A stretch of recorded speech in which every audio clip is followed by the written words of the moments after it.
Hi, I'm Wes Allen with DM Tales, and here is another week with some random TTRPG thoughts. Let's roll it.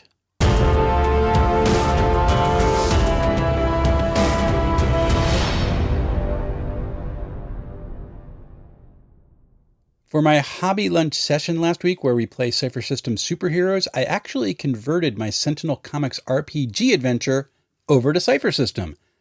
I was really fascinated with how well it worked.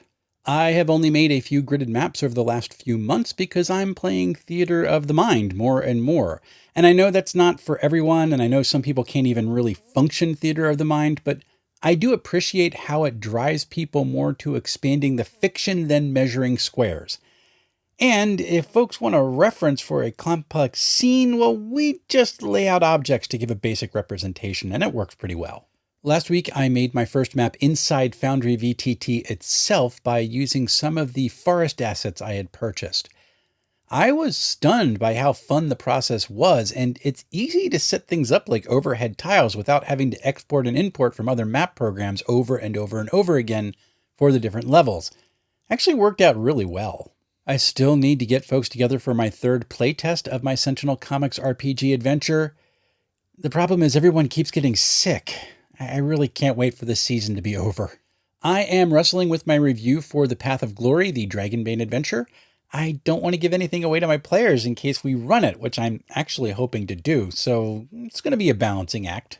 So one of my thoughts when I started making this map in Foundry VTT is asking myself whether or not my other map software was now pretty much useless to me. And the answer is nope. I mean, for outdoor scenes in particular, I can use other mapping software applications to create the backgrounds. And like if I want to stream cutting through the middle with a slope on one side, I can do that in those other apps. If I want foliage and other clutter on the ground, I can set that up. If I want a clear path, I can lay that out as well inside the other applications. In Foundry VTT, I can then just drop tiles on top of that backdrop to complete the map. I can also move the tiles, so suddenly the cart in the middle of the road or the tree that has fallen to block the path is movable.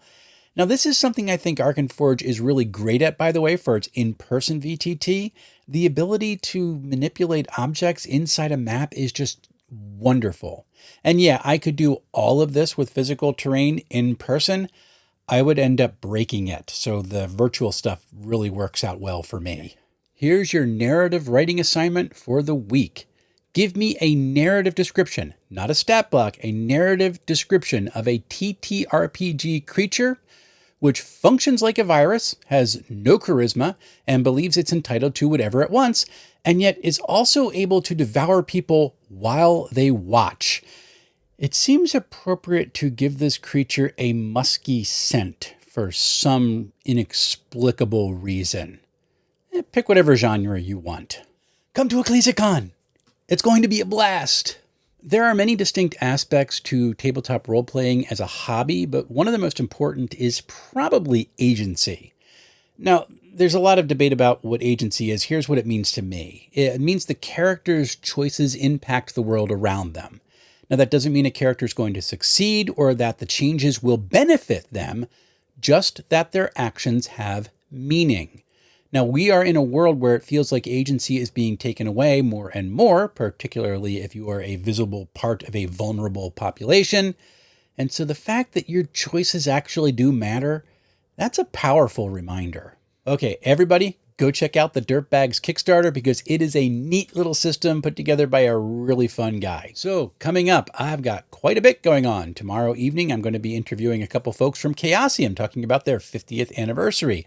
The Path of Glory review for Dragonbane is underway. I have to finish mapping it out and figuring out how I'm going to write it.